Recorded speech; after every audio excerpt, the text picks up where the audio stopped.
Bonjour, je suis le Major Guy Lebrun, ravi de vous retrouver dans ce tuto, deuxième partie concernant la génératrice 27 kVA, où nous allons voir aujourd'hui la pratique. Les protections individuelles, le casque avec protection d'ouïe et les gants. Voilà, préparation de l'engin avant la mise en route.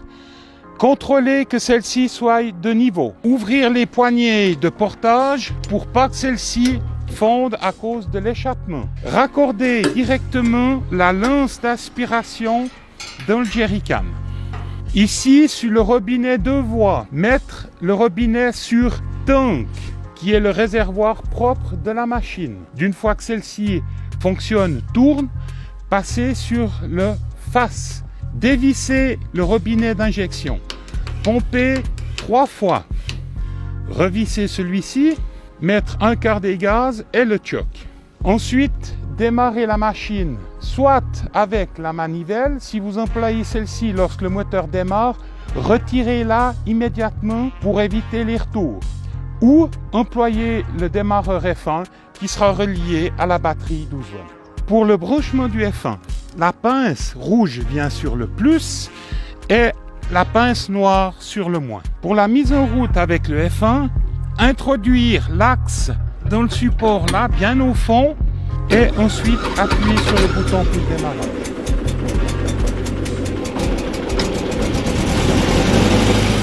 Lorsque la machine a démarré, laissez-la chauffer pendant 4 minutes à 1500 tours. Et dans ce laps de temps, profitez de faire la mise en place du réseau électrique, puis mettre les gaz à fond.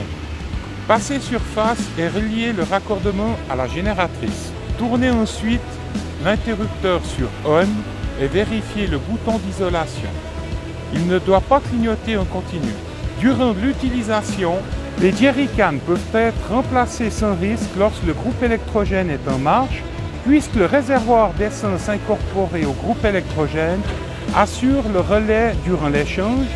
Ainsi, il est possible de produire du courant sans interruption pendant une longue durée.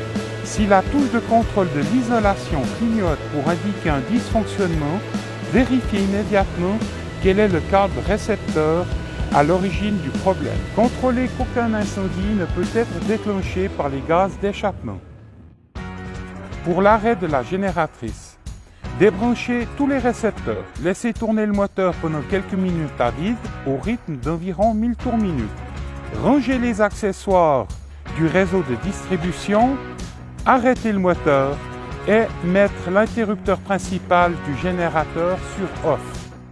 Après chaque utilisation, nettoyez le groupe électrogène, ne pas l'asperger d'eau, effectuer un contrôle visuel, détérioration mécanique. Faire le plein d'essence, contrôler le niveau d'huile moteur, vérifier l'état et la tension de la courroie trapézoïdale, vérifier si les accessoires sont au complet et en bon état, mettre à jour le carnet de contrôle. Voilà, merci de nous avoir suivis et au plaisir de vous retrouver dans un prochain tuto.